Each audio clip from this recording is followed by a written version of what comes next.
Hello， 大家好，这里是大叔，今天给大家带来街机平台的动作射击游戏《突击骑兵》。本作出品于1997年，游戏的方式比较特别。开场的时候，你需要选择独狼模式还是组队模式。独狼模式的话，咱们只能选择一个人；组队模式可以选择3个人，并且在游戏的途中可以进行换人。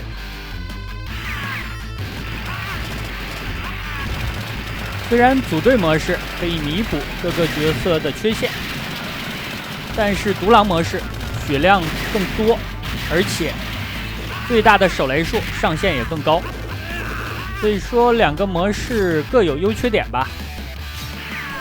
游戏的开场，咱们还需要选择路线，路线一共有3个，分别是山岳、丛林还有溪流。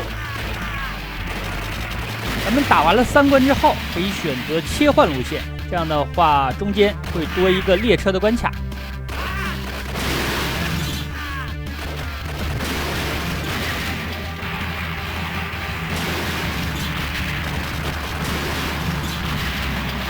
我开场选择的是默认的丛林路线。丛林路线的第1关是山地，这个路线的第3关可以拿到隐藏的武器火箭，第4关还有导弹和爆炎，但是一般来说第4关的拿不到了，因为第3关结束，我就想切换路线。另外2个路线，山岳路线感觉没什么特点，溪流路线的话，第4关还有第5关有隐藏的分支。这样的话，第3关结束，我就跳到溪流的路线，给大家演示一下分支。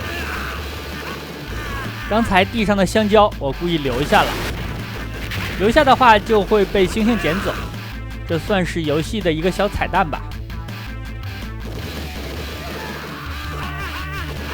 这款游戏还出了续作，但是在剧情方面算是一个外传。而且第2部的副标题也是第2分队，而不是2代。2代出品于1998年，可能很多小伙伴更熟悉的是那部作品。但是2代的话，只能选择3个人，1代可以选择8个。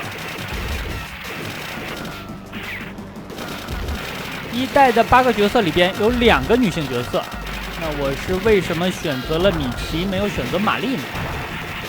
我是考验了3科的成绩啊。米奇的3科成绩是80、57、85，玛丽的3科成绩是80、55和80，所以说咱们选用的米奇略微的胜出。我的摇杆经过了慎重的考虑，层层的筛选，就把光标停在了米奇的身上，然后锁定。所以我选择游戏的角色还是非常慎重的，考虑的要素很多呀。第2关，摩托追击的关卡。这个游戏有4个操作键，分别是射击键、手雷键、翻滚键，还有换人键。独狼模式的话，咱们就不能换人了。翻滚这个操作可能玩过2代的小伙伴更熟悉。翻滚的时候全身是无敌的，但是动作结束之后落地那一下是可以被对方打到的。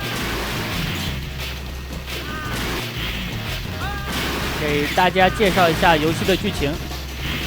游戏当中，咱们面对的敌人叫做血性蝎子，他绑架了科学家乔治，还有他的孙女塞西利亚。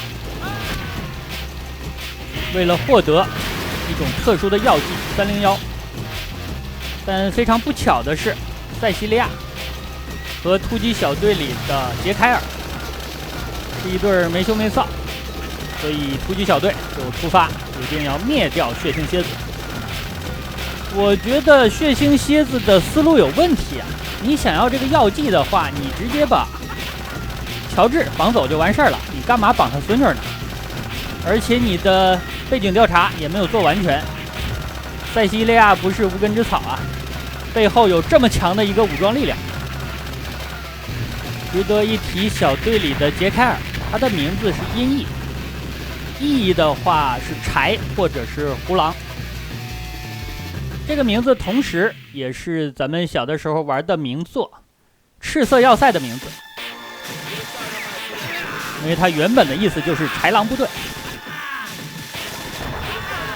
另外跟大家说一下游戏的玩法，像我的打法就是平民化的打法，常看我视频的小伙伴也都了解，我也打不出什么高深的技巧，目标就是通关。高手玩这款游戏就是2个方向，其中之一是速通，第2个方向就是摊分。因为这款游戏有一个非常特别的判定，就是你在和敌人近身的时候，是用近身武器攻击对方的。这样的话，对面的小兵会爆出一些道具，包括加分，包括清屏，包括武器，还有回血等等。这样的话，想要打出高分，就需要近身和敌方进行搏斗，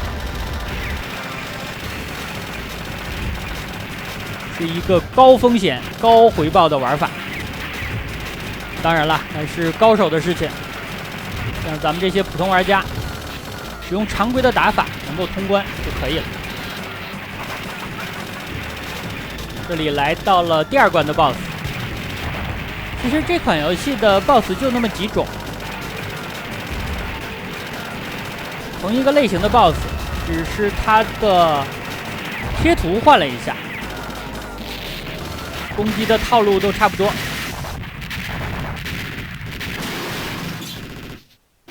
又徒手拆了一个坦克。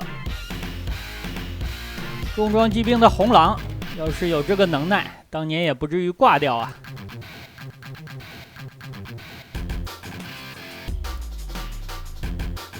第3关场景是市场和村庄。这里开场的时候会给咱们血量的奖励。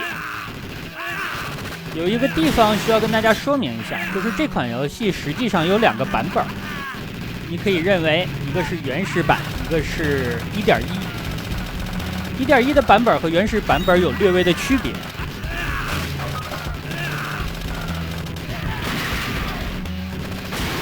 不同的角色选择不同的路线，是否额外的补血是有差异的。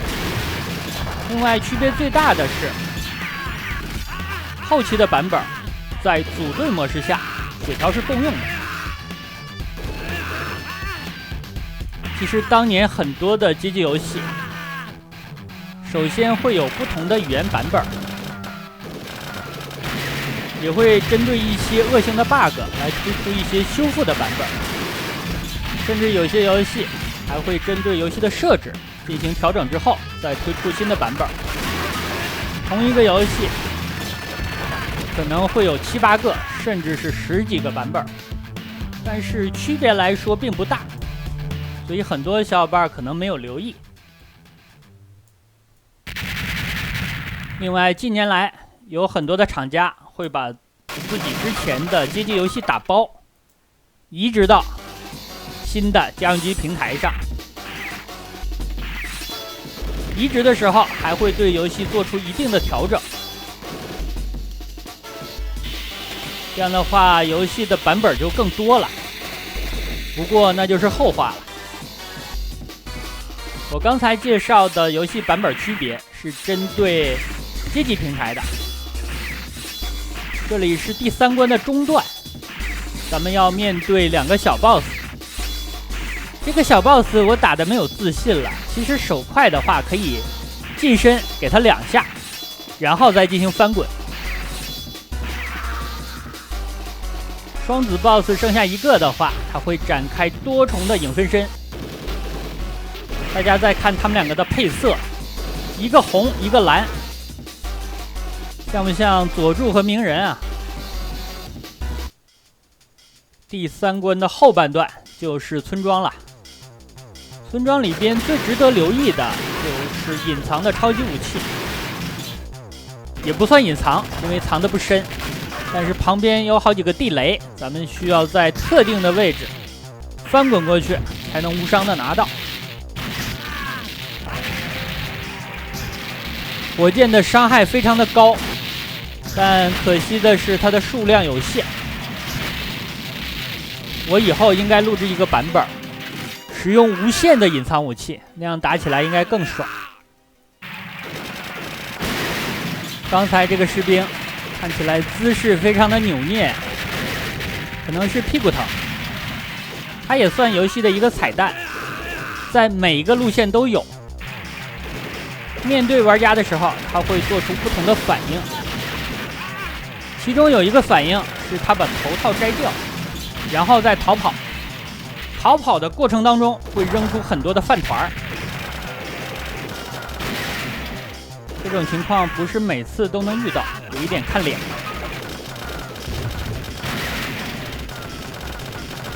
本关的流程当中出现了很多的坦克。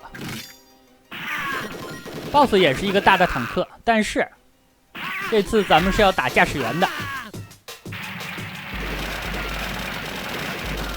大家看 BOSS 的样子和第一关的 BOSS 非常的接近，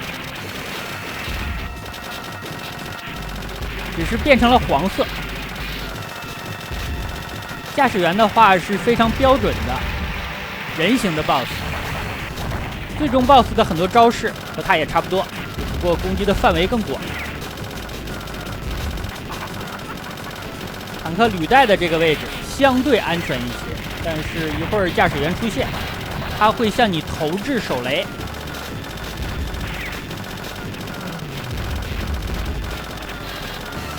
并且后期的 BOSS， 坦克的前方有喷火器，侧面还有特殊的 SE。我说 SE 可能很多小伙伴听不懂，但是玩过重装机兵的小伙伴应该知道我说的是什么。除你的副炮还有主炮之外的强力的攻击武器。一般说来，武器的弹药比较贵。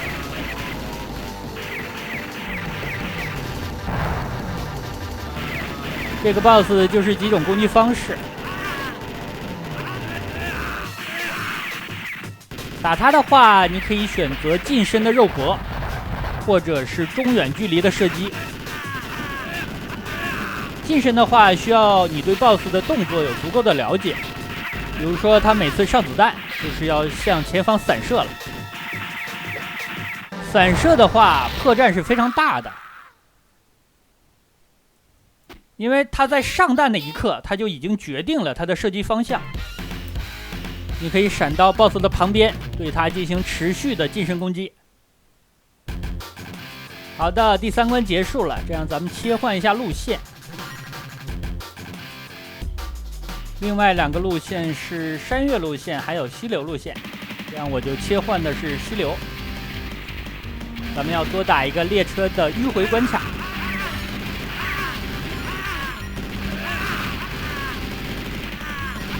每个蓝宝石3万分，给的真的是多呀！而且大家看这款游戏的分数的长度，一共有几位，非常的夸张。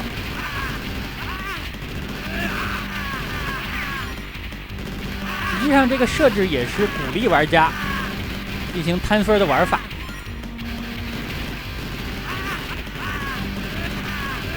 迂回路线的关卡流程不长，但是会出现一种比较难对付的敌人，就是这种红色的飞行兵，耐久很高，发射的子弹攻击的范围也很广，并且子弹的速度很快。我这里中了一下，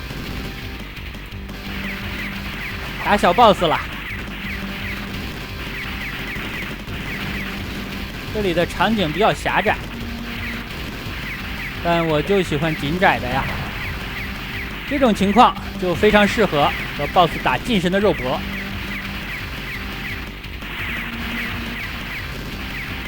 他的子弹散射没有任何的威胁，他耐久不多了，就可以和他拼命了。因为近身干掉他，还会爆出回血道具的。那好吧，本期时间差不多，就先给大家录制到这里，感谢大家收看，咱们下期再见。